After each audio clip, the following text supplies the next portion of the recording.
বাংলাদেশ কারো আধিপত্য মেনে নেবে না, যে বাংলাদেশ বিশ্ব দরবারে মাথা উঁচু করে দাঁড়াবে।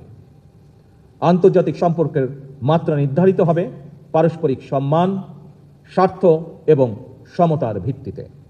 এক্ষেত্রে সশস্ত্র বাহিনীর ভূমিকা অপরিসীম। আপনারা যদি আধুনিক, সুশৃঙ্খল এবং পেশাদার হন, দেশপ্রেমে অনড় থাকেন, তাহলে বাংলাদেশ আরও নিরাপদ হবে, আরও মর্যাদাশীল হবে। আমি আপনাদের আশ্বস্ত করে বলতে চাই, সশস্ত্র বাহিনীকে আমরা একটি আধুনিক ও সময় উপযোগী বাহিনী হিসাবে গঠন করতে বদ্ধপরিকর।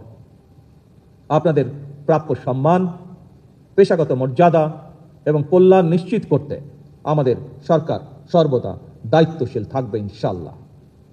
একই সঙ্গে আমি আপনাদের কাছ থেকে প্রত্যাশা করি, আপনারা দল মতের ঊর্ধ্বে থেকে কেবল বাংলাদেশকে ধারণ করবেন। প্রয়োজনে নিজের জীবন বিপন্ন করে হলেও সর্বক্ষেত্রে আমরা দেশের স্বার্থকে সবার উপরে প্রাধান্য দিব।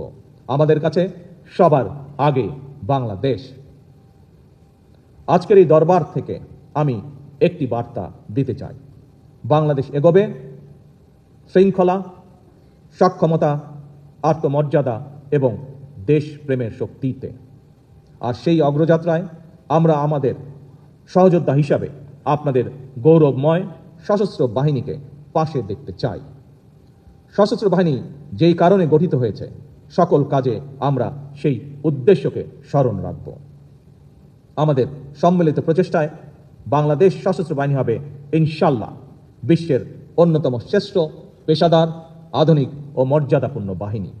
আসুন আমরা সবাই মিলে প্রতিজ্ঞা করি, বাংলাদেশের সার্বভৌমত্ব রক্ষা করব, সংবিধানের মর্যাদা সমুন্নত রাখব, জনগণের আস্থা অটুট রাখব এবং সর্বোপরি আমরা বাংলাদেশকে ভালোবাসব কর্মে, সততায়, শপথে এবং ত্যাগে।